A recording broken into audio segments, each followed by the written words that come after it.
Chapter 19. Thomas Robinson reached around, ran his fingers under his left arm, and lifted it.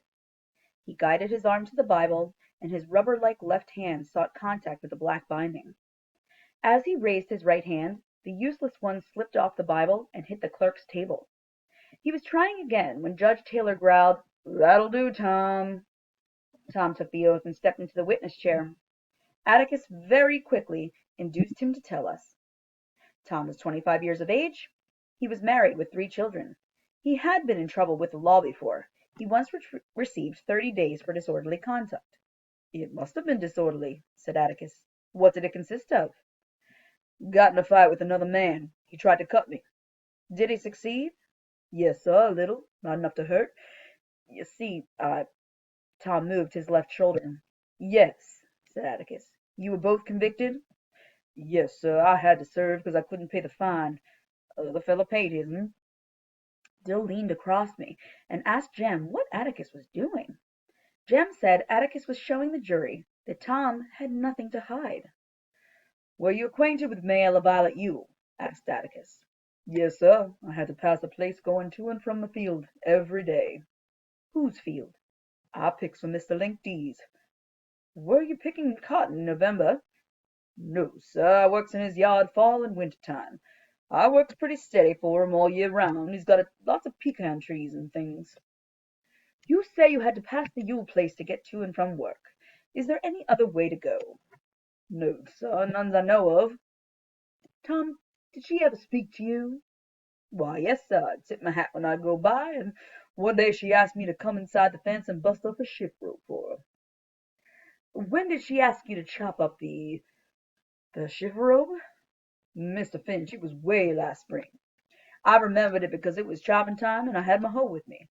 I said I didn't have nothing but this hoe, but she said she had a hatchet. She gave me the hatchet and I broke up the ship rope. She said, 'I reckon I'll have to give you a nickel, won't I?' And I said, 'No, ma'am, there ain't no charge.' Then I went home. Mr. Finch, that was way last spring, way over a year ago." "Did you ever go on the place again?" "Yes, sir." "When?" "Well, I went lots of times." Judge Taylor instinctively reached for his gavel, but let his hand fall.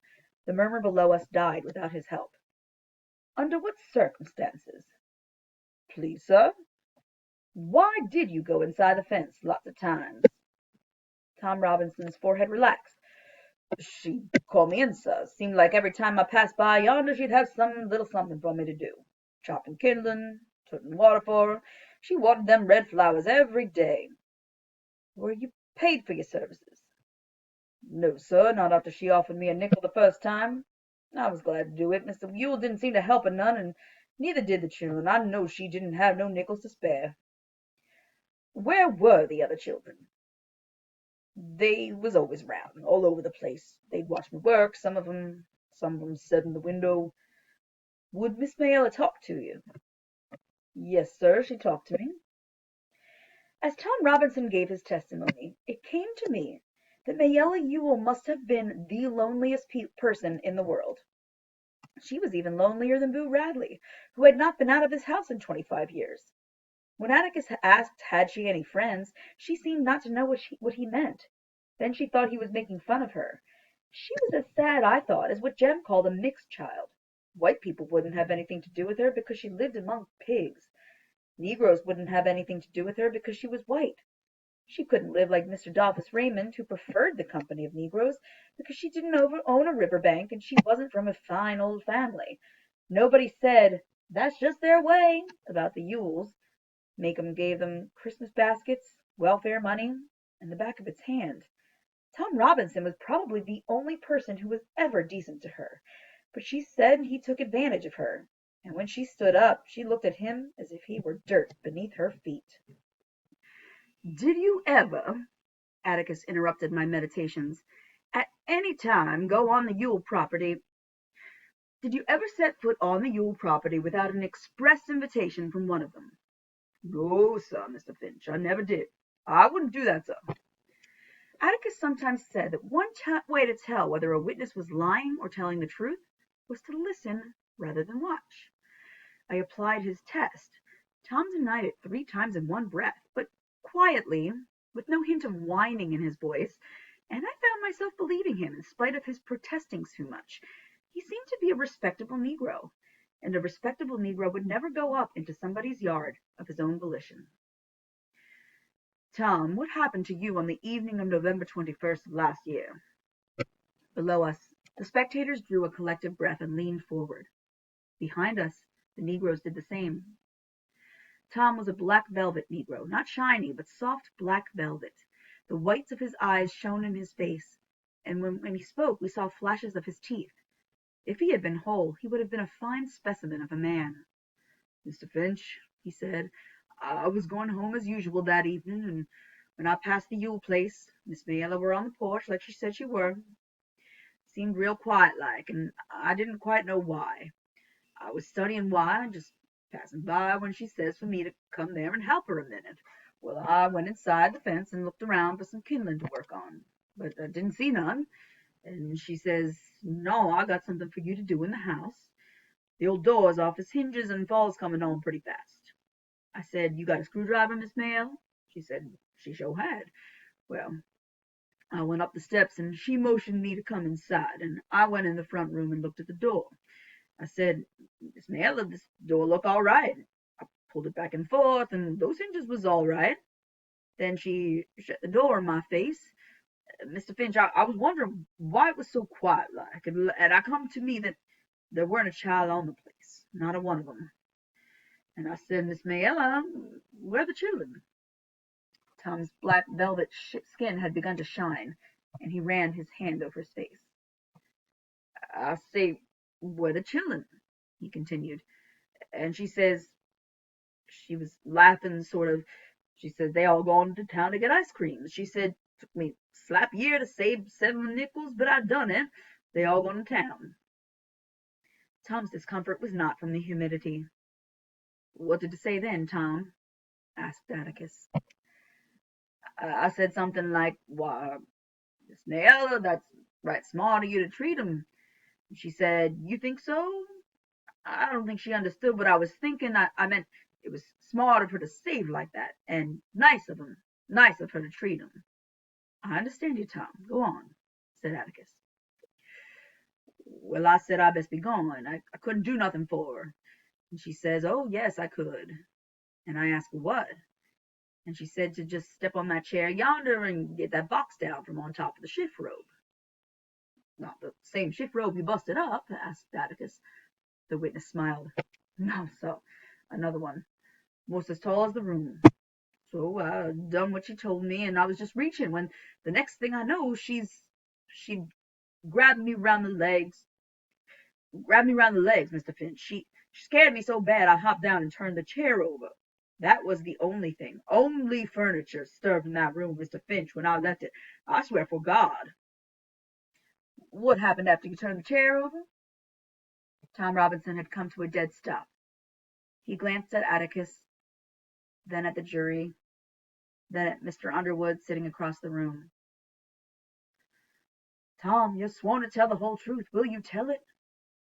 Tom ran his hand nervously over his mouth. What happened after that? Answer the question, said Judge Taylor. 1/3 of his cigar had vanished. Mr. Finch, I got down off that chair and turned around, and she sort of jumped on me. Jumped on you? Violently? No, sir, she hugged me. She hugged me round the waist. This time Judge Taylor's gavel came down with a bang, and as it did, the overhead lights went on in the courtroom. Darkness had not come, but the afternoon sun had left the windows. Judge Taylor quickly restored order. Then what did she do? The witness swallowed hard. She reached up and kissed me side of the face. She said she never kissed a grown man before, and she might as well kiss an N. She said what her papa do to her don't count. She said, kiss me back, N. I said, Miss Mayle, let me out of here. And I tried to run, but she got her back to the door, and I'd have had to push her. I didn't want to harm her, Mr. Finch, and I say, let me pass. But just when I said, Mr. Yule yonder hollered through the window. What did he say? Tom Robinson swallowed again, and his eyes widened. Something not fitting to say. Not fitting for these folks and children to hear." "What did he say, Tom?" "You must tell the jury what he said." Tom Robinson shut his eyes tight. "He says, 'You goddamn whore, I'll kill you.'" "Then what happened?" "Mr. Finch, I was running so fast, I didn't know what happened." "Tom, did you rape Mayella Yule?" "I did not, sir." "Did you harm her in any way?" "I did not, sir." "Did you resist her advances?" "Mr. Finch, I tried. I tried to, without being ugly to her. I didn't want to be ugly. I didn't want to push her or nothing." It occurred to me that, in their own way, Tom Robinson's manners were as good as Atticus's. Until my father explained it to me later, I did not understand the subtlety of Tom's predicament. He would not have dared strike a white woman under any circumstances and expect to live long. So he took the first opportunity to run, a sure sign of guilt. "Tom, go back once more to Mr. Yule," said Atticus. "Did he say anything to you?" "Not anything, sir. He might have said something, but I weren't there." "That'll do," Atticus cut in sharply. "What you did hear, who was he talking to?" "Mr. Finch, he was talking and looking at Miss Mayella." "Then you ran?" "I sure did, sir." "Why did you run?" "I was scared, sir." "Why were you scared?" "Mr. Finch, if you was a hen like me, you'd be scared too." Atticus sat down. Mr. Gilmer was making his way to the witness stand. Before he got there, Mr. Link Dees rose from the audience and announced, "I just want the whole lot of you to know one thing right now. That boy's worked for me 8 years, and I ain't had a speck of trouble out of him. Not a speck." "Shut your mouth, sir!" Judge Taylor was wide awake and roaring. He was also pink in the face. His speech was miraculously unimpaired by his cigar. "Link Dees," he yelled, "if you have anything you want to say, you could say it under oath at the proper time. But until then, you get out of this room, you hear me? Get out of this room, sir, you hear me? I'll be damned if I listen to this case again." Judge Taylor looked daggers at Atticus as if daring him to speak. But Atticus had ducked his head and was laughing into his lap. I remembered something he had said about Judge Taylor's ex-cathedral remarks sometimes exceeding his duty, but that few lawyers ever did anything about them. I looked at Jem, but Jem shook his head. "It ain't like one of the jurymen got up and started talking," he said. "I think it'd be different then. Mr. Link was just disturbing the peace or something."